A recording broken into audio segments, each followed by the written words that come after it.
Did you know, Mark, that a gallon of gas has 31,000 calories in it? I did not. If only instead of that bowl of oatmeal, you could dip into some freshly percolated petrol, huh? Have all I your do, calorie needs for the day I taken do care like of. that you said petrol just to keep the alliteration going there. But And yeah, then you die within the next 20 to 30 minutes. So yeah, great it'd be a fact. What last else? filling meal. Yeah, a couple What other else you facts that I got? Yeah. found. The stage before frostbite is known as frostnip, What's which this? What's the stage after frostbite? uh, paralysis, of black fingers, nothing Okay. good. Um, a duel between three people, which apparently it happened at least once because they named it. It's called a truel. I don't I know. like that. I don't know about that one. Well, the veracity we'll get into, but for now, let's just state it as a truel. And then Okay. my last fact of this day is baked beans aren't baked. Blew my mind. They're definitely heated though. Perhaps best, Usually to a perhaps, yeah. lukewarm mash of sorts. I mean, I'm thinking of like the cowboys around the fire, and it's like the can of baked beans, and they sort of dig into it for dinner. That's But a dream I'm right not sure there. I'm not sure why that's my visual cue for baked beans because I never done it like that way. But anyway, facts are strange, aren't they? I Do we guess, yeah. actually ever spend any time fact checking them? You and I are meteor society. Just in general, just people throw around facts, capital F, all the time. They do. I mostly I mean, disregard them. I think all facts have a little bit of lie in them, I suppose, right? Except the beans ones. That's legit. Yeah, I thought it was the other way around, right? All lies have a kernel of truth. Oh Although yeah, I don't know how many calories are in a kernel. Not 31,000. probably just 0.31. shy though. I imagine. Yeah, just a Yeah. few short. Corn Well, I kernel. feel really excited about our topics today, man. All right. I want to dive in. What are the good folks in store for today? We got some wild stuff kind of across Phew, the spectrum. We got esports for the sports man, topic, which some may argue doesn't belong, but we'll talk about that. we For surely will. finance, I recently went through a phone buying experience and I haven't recovered. So I'm going to share that. I got some Not a PTSD. 5-star review, huh? Whew. And then for wild card, traditions. Tradition. Yes. You'll be hearing that again. So, speaking of the whole singing thing, let's do this. 3, 2, 1. Let's get into it. It's one soul in harmony. Yes. Here we go. They got red hair, they really don't care what they talk about. They just want to have a good time while talking online. Let's get into it. Esports, electronic sports, which I'll never use that term again because esports is ubiquitous, I guess. Off the tongue. Yeah. Whatever your particular take on esports, the cultural and socioeconomic impact is undeniable. But I think before we dive super into esports, we should do a little bit of context, a brief foray into what it just is. So they're organized multiplayer games, and they're mostly competitions between professional players, individually or as teams.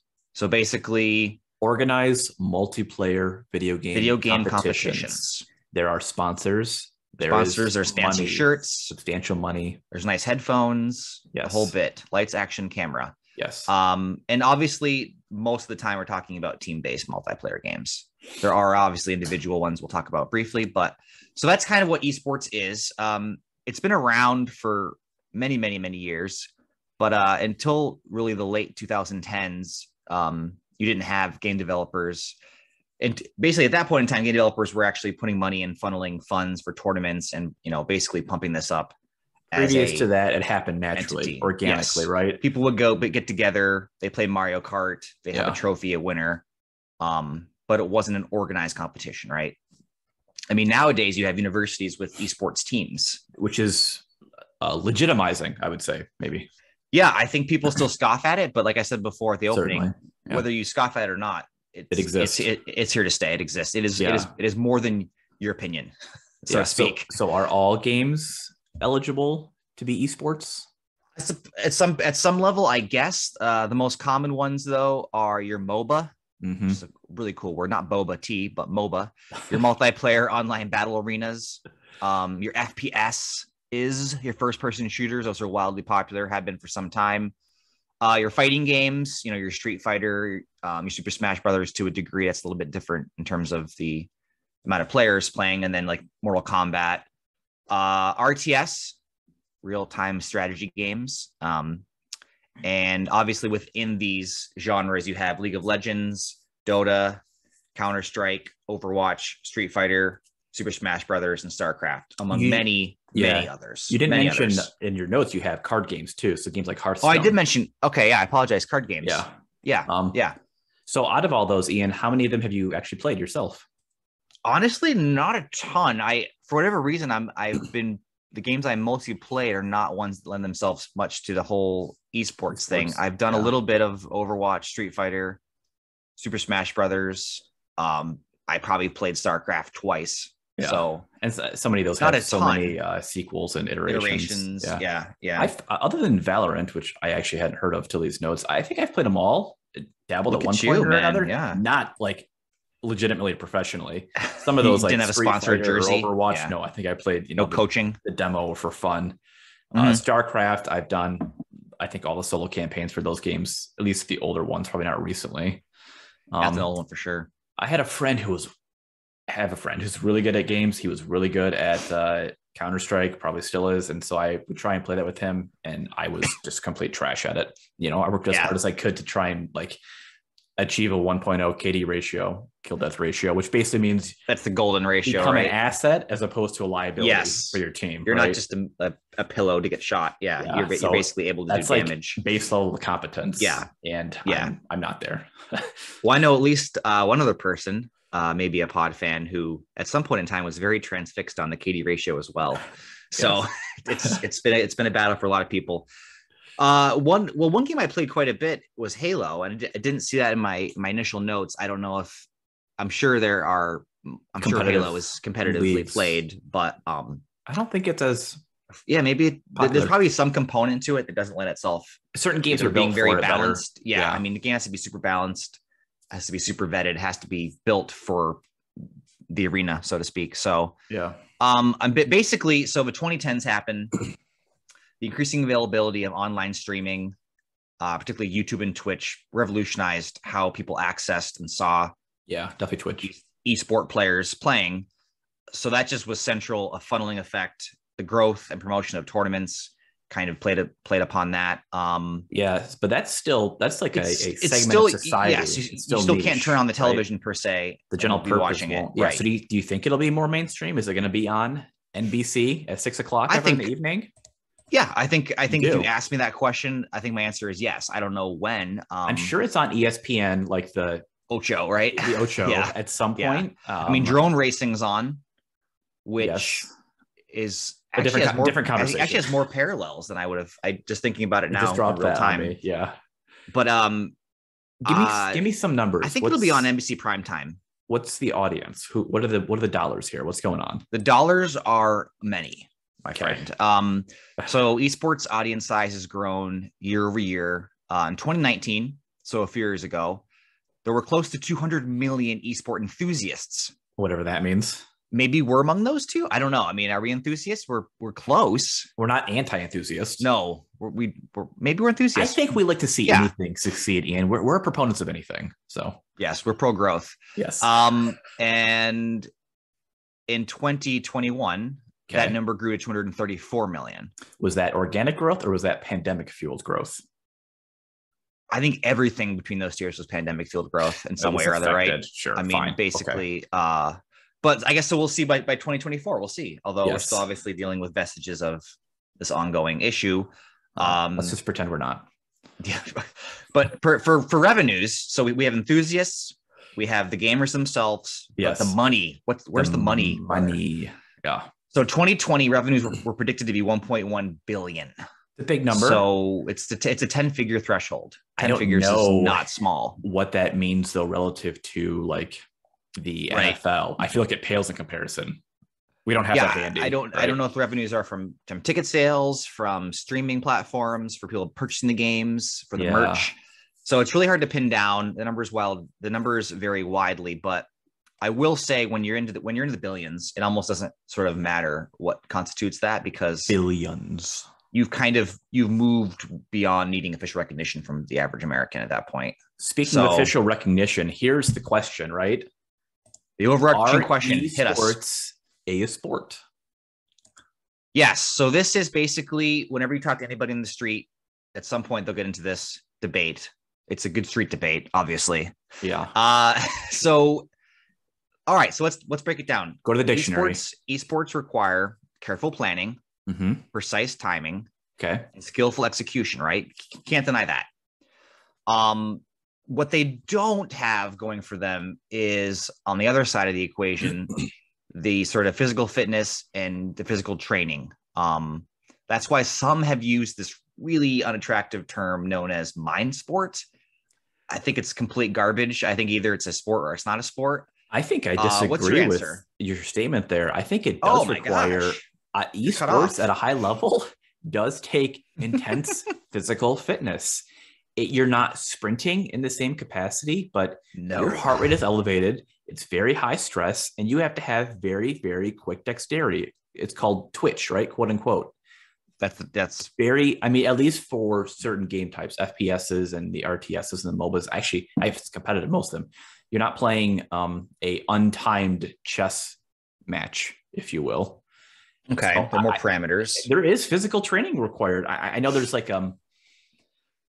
this image of people probably like the overweight, unhealthy gamer, and that trope is probably true for some aspects of it, but not at the elite level. There is a physical requirement. There's a toll on your body, right? Yeah, I don't discount that. I mean, there's also equipment. If sports require equipment to some degree, the esports paddle instead there's a mouse esports atmosphere culture has a ton of equipment. I mean, I guess I hear you. I think you're right to some degree. I think what hurts esports is there's not a lot of actual movement. Yes, your fingers, fast twitch muscles. You're not a statue. You're moving. Do you think the actual physical movement holds it back in a lot of people's minds, or is it just because they're video games? I think it's a stigma around video games that just perpetuates society, right? The way that we encounter video games, all of us, was not the esports way. It was in your basement, 2 controllers, 1 controller, even not. I mean, there was no multiplayer for decades, obviously. I mean, so do you think it's just because we were introduced to this activity in a certain way? Now that it's transitioned, we just have trouble making that linkage. It just takes time for things to go mainstream. All right. Well, I mean, basically, those are all really good points. Do you think you, Mark, have any potential? Are you going to be joining the Valorant esports team? We're going to start our own league. No, I will not. What about you? It takes a lot of time. No, I mean, basically, I think you have to have some built-in aptitude. You gotta be young. I don't think I have that. And the time that these players put in is mind-boggling. I mean, I will say that does give credence to your initial point about the intensity of training, because I mean, these professional Fortnite players, like their average day has multiple hours where they're just grinding and playing and honing in on what they're not good at and being coached. And anyway, I think we play video games, aren't we? We do. So Mark and I's foray into professional video gaming is this whole dads after 9, but never later than 11. Yes. Sort of gaming group. Yeah. Friday night, 9 to 11. Used to be midnight. Padres. Yeah. Can't quite make it to midnight anymore. Dads after dark, if you will. We've been playing Fortnite for a few years. Had a lot of fun. I mean, in terms of just enjoyment, wildly successful. I think that we play the game KD the way ratio. we do it. Oh, yeah. Let's not even talk about that. We play is because we're hanging out virtually, and the game's just on in the background. It's a way to socialize. It's a way to feel like you're next to somebody. Yeah. I mean, during the pandemic, it was awesome to connect up and stuff like that. Yeah, it was therapeutic. Yeah. But basically, that is the most competitive gaming I've ever done. Is just like the 4 of us against 96 more players. Yeah. My heyday and peak of video gaming is far behind me, and I'm okay with that. Yeah, I don't think I ever peaked, but anyway, so esports, obviously, as always, tell us what you guys think. Yeah, is it a sport? Are we wrong? Are we right? Finance. If you play it on your phone, is it still a sport? Oh gosh, there's my horrible segue into phones. Ian, phones. A couple weeks ago, I'm not sure at this point. My phone is relevant, and it was I didn't drop it. I texted in the morning. I drove to work, listened to a podcast, walked in the office, and I think you were there next to me. It didn't turn It's on. a brick. It was a paperweight. Oh my goodness. It was only not even 3 years old, right? It was my first smartphone, late adopter here. And it was a horrible experience. No, I plugged it in, and then of course the next person, oh, did you plug it in? Oh, did you reset it? I watched 8 people try and turn it on the same way. I did all the right things. Well, you hold down the buttons for 10 seconds. Went and through all the motions. Do a different permutation of those. I think I had to ask you to let my wife know I wouldn't be responding to my phone all day, right?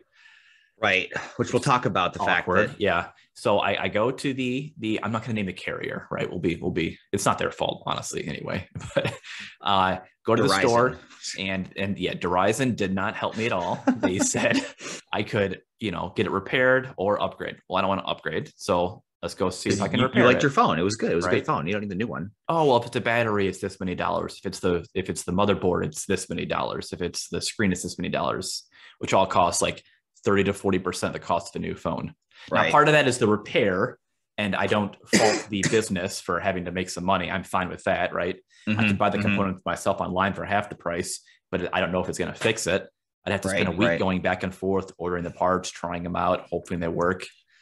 God, long story, somewhat the emotion short. Is still raw. I basically ended up living with it still. Buying a new phone because my time is worth more than the time I'd already spent on it. So I bought a new one. Oh, did not like the process of transferring it over, even though it was supposed to be kind of easy. It should be so seamless at this point, right? It's miserable. Everything there was trying to upcharge me, Oh, do you want this data? Oh, and they're already so expensive. Oh, it's like $700, and they're not value marked. Relatively affordable ones, right? Yeah, I think $1,000 will be in a few years the base price for a phone. And I was polite, but the guy asked me, always polite. You want me to put the screen on for you? I said, yeah, if it's free. Oh, no, it's not free. No, I don't want you to spend $40 to put the screen on. I never heard of somebody upcharging you to actually put a screen on that you purchased. Everything. Because they don't make any money off the phone in the store. They're just passing on the cost, right? They make the money from the service at Verizon. The service and the insurance, if you upgrade to have insurance in your phone, yes. So what did I do wrong, Ian? How do I fix this? What's the experience? What's it supposed to be like? Well, being a late adopter, you haven't experienced this as much as other folks have. But I mean, clearly, phones just don't last more than 3 years. Does it need technology? I don't think so. And I did not do anything wrong. I didn't drop it. I take care of it. I got a case on it. I got a protector on it. I use it normal to less than normal usage, I would say. It was working, and then simply it was unable. It never worked again, essentially. There was no fixing that. I think that most people just get a new phone when their battery goes like that. I know that the U-Break, iFix kind of franchise stuff, I'm sure they're out there that they do a lot of business, but I feel like most people I've talked to just are so overwhelmed that they just buy the next phone. And I guess they think about it in terms of, it's $20 a month, but that's not the way I try and think about finances, right? I hate spending the money on stuff that I don't want to or value. I don't even really value my smartphone. I just feel like it's the ticket I need to be a part of society these days. Right. So you had mentioned that basically when you're with the lack of landlines has basically meant that if you're without a phone and you're not near a computer, it's really hard to contact people and to communicate. At least in the way they expect. Yeah. Yeah. I mean, I guess call home and leave a message on the answering machine. No, it's very difficult. It's very, it's weird. You feel like you're in the middle of the Sahara Desert. And so I had a non-smartphone 3 years ago, basically today, I would say. And I was in a couple group chats, and it was a miserable experience because I couldn't participate in group chats, and they're everywhere now. I mean, you were forced into getting a smartphone. Couldn't share pictures, take screenshots, look up your tickets that you ordered on your phone because they don't print them out for you anymore. No, or they charge you money to print them out. Right. Yeah. I mean, basically, I will say, to give some credit to the smartphone industry. Okay, defend it, please. Yeah. I mean, they're essentially small laptops. I mean, there's not a whole lot of things you can't do, at least a facsimile of that event. They're small super laptops. You purchased a new desktop computer recently, and that's actually less than what I paid for a smartphone. Yep. And the reason why it's less is it doesn't have to be condensed down into a small device. The package, right? The battery, packaging, right? The chips and everything like that. They have space to breathe. But yeah, I mean, basically, yes, a good desktop computer is less than an average cell phone at this point. How much with our cell phones? What cost of it in terms of usage goes towards the camera? It's like use it for the camera. I always happily get amount, and then the texting, right? Yeah, I mean, most people do 4 to 6 things in their phone. Yeah, they do it every day. Social media, and those things matter to them. News sources. Reading the news, paying the bills. Yeah, I actually wonder if this is just a random thought. I wonder if laptop sales over the last couple of years have diminished at all because smartphones are just bridging that gap. I mean, yes, you can't like type a document per se. There's no keyboard, but some have keyboard adjacent. Yeah, I think features. work like with a capital W still has to get done on a desktop computer or a laptop in the office. Laptops are convenience for the flights, but home use is definitely more smartphone and tablets to a lesser degree. I mean, would you spend $300 more, which would get your base price close to $1,000 if the phone was going to last 5 years? Yes. If you That's how I think about it. Yes. I think about total cost over the ownership, the lifetime. Is 5 years sort of that magic number? I would. 3 just doesn't seem like enough. The thing is, the contracts are usually for 2 years. They're for 3 years now, right? Well, most people just don't. I want to double that. Basically, it's just like car loans. They were 5 years. Now they're 6 or 7 year loans. Right? I think the reason why a lot of folks just get the newest phone is because they're paying off the balance of the phone over 24 or 36 months. And so if that number was $3,850, the new phone is going to be $5,290. And when I paid for the phone, the monthly thing, and then I didn't do that. I paid cash. I got rid of it. It's a pain point to me, and I want it gone. Yep. Eat the frog first. I don't like, I mean, for a business, subscription models are great. As a consumer, I try so hard to eliminate them, right? Your phone, your cable, your streaming, I think that's amazing. Everything. Mark's money adage. I think basically, some things are going to be subscription models. You can't get over it. Netflix is monthly. There's no way around it. But yes, I think the ones where you can just bite the bullet, pay it off, it's almost always the better decision. I think you should always, and we're way off topic here, but always think about your life in terms of your business, and it's all about cash flow. I say that to you all the time, right? Yeah. Money in, money out. Because if you're paying for the $52 to own the phone, that's not the entire bill. You're going to be paying for everything else on top of that. Yeah. I will say, just to try and bring it home here, wrap it up. When my wife purchased her most recent phone, she did just order it online. It came in the mail a couple of days later. She put the phones next to each other. It transferred over. The Carvana model. It was painless. Yeah. I couldn't do that in this case because my phone died. And now since it's dead, I have no backup. So I won't be able to do that again with the next one unless I basically purchase it before it dies. So I will give the caveat that she had a better experience. She had a working phone. But I mean, you're not alone. The last time I was in a store, it's 2-hour experience. It's 2 hours and it's uncomfortable. They know you don't want to be there. They know they have you by the proverbial neck. You need a smartphone. Yeah. Which I'm not angry that we need smartphones because they're pretty cool technology pieces, but the experience needs to be changed. And you've heard Mark's opinion. We'd love to hear yours. So phones. Verizon. Get me off my soapbox. Why don't you talk about something joyful? Get off that dang soapbox. What's our wild card topic? Yes. Our wildcard topics, traditions, rituals, whatever you want to call it. Of course, I'm going to sing again. Tradition. So here are my guiding principles, sort of my cardinal rules regarding traditions. I think they're fantastic.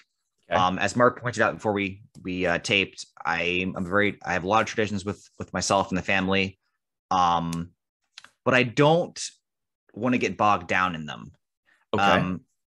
Because, for example, past couple of years we've been decorating Christmas cookies with the kids, and initially they were really into it. Mm-hmm. Last couple of years, it's been like pulling teeth, and it's like forced, huh? Yeah, it's forced. And at the end of the day, decorating Christmas cookies is enjoyable. You want it to be enjoyable. That's why you started it, probably. The finished product is nice. Yeah. The frosting and the eating and sort of just like that whole sensory experience is enjoyable. There's good pictures that come out of it. Yeah. But I think something like that, if it doesn't work organically, let it go. You just let it go. You pivot. Maybe they'll come back to it. Or you take something from that. Okay, so you like frosting, which they still love frosting. They probably will for another 10 years, 20 years. So maybe you just we'll have a candy, we'll decorate a gingerbread house, and you can eat candy. Let the tradition have some evolution or flexibility. Some breathing room. Yeah. Okay. And one of my other guiding principles about traditions, capital T, is remember who they're for, because they're not always for you, right?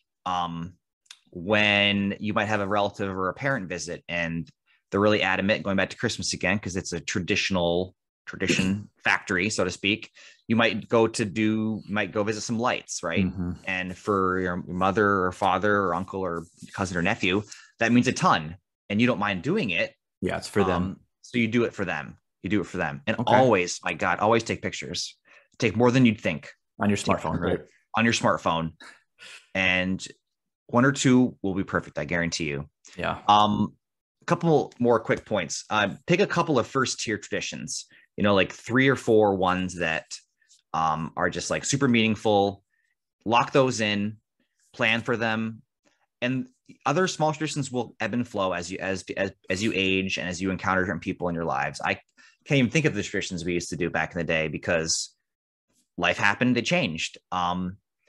But we have one tradition that my family, we've done it for about 10 years now. We go to a nature maple syrup festival. Yes. There is a area that at first wasn't very important at all, but it gained importance. It was the location where we took a picture.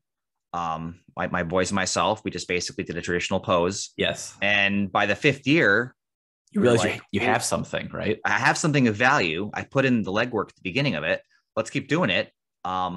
So we take the kids' age a year, the same basic weekend too. So it's pretty much like a time capsule, which is pretty cool. It is.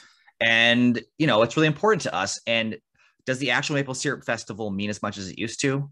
No, I could verbatim give the speech, the tour. I do for the photo and for just the memory creation aspect of it. I think that'd be a great retirement gig for you, for the record.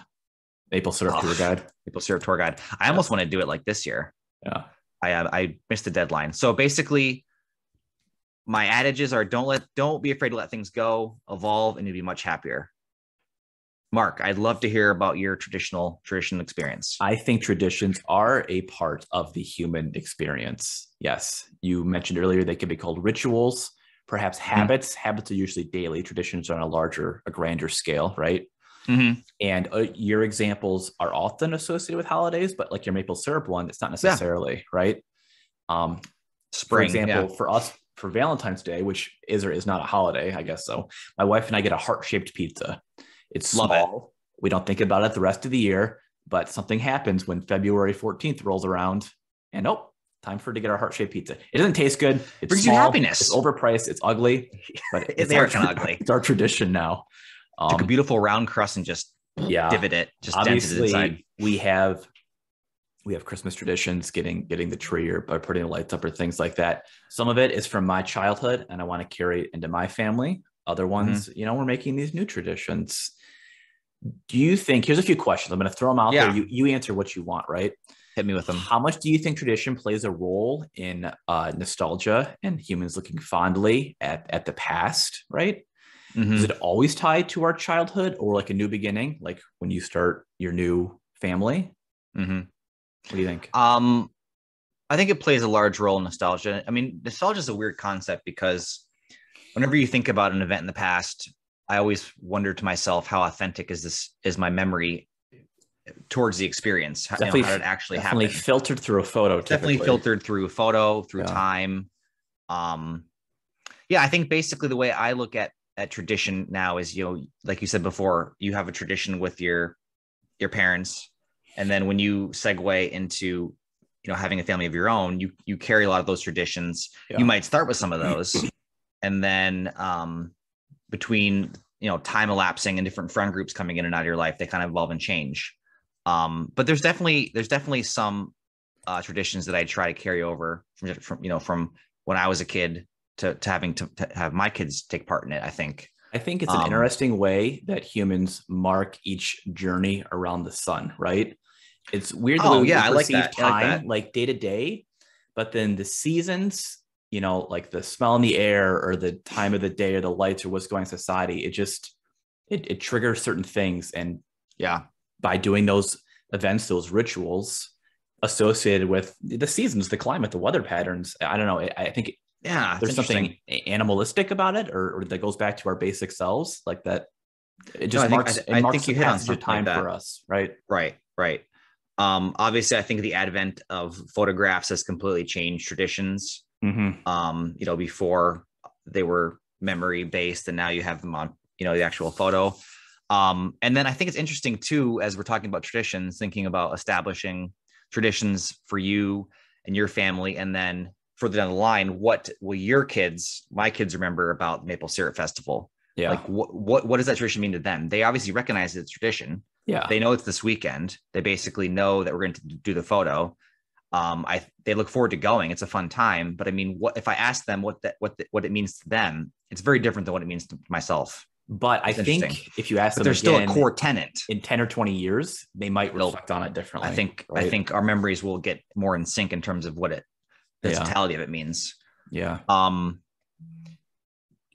think that, man, traditions are wonderful. Beautiful conversation. I'm trying to actually think about ones we can kind of create going forward. I mean, this pod is a tradition in some respects. It's a weekly tradition for us. A weekly tradition. We have a time, we have a place, location. Yeah.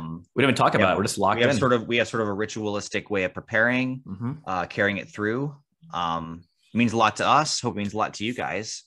I think with that sort of philosophical drivel, let's move into the let's go to the takeaways. Yeah. How about you want to wrap them up for us? Yeah. So esports are still a fairly young enterprise. Yes. Maybe the metaverse will bring it more mainstream. Dropping the meta word. Okay. Yeah. Phone buying experience feels like buying a used car from a sleazy salesman. I apologize to any salesmen who are. I'm very salty about it. Pod subscribers. Yeah. You can feel the emotion through the microphone. Yeah. Apologies. And then tradition. Traditions are best shared. Let us know yours. Yes. Seriously, talk to us. We're talking to you. We want to hear back from you. Yes. With that, this has been another installment of Let's Get Into It. Until next time, like and subscribe. Right. Bye. Bye. Bye.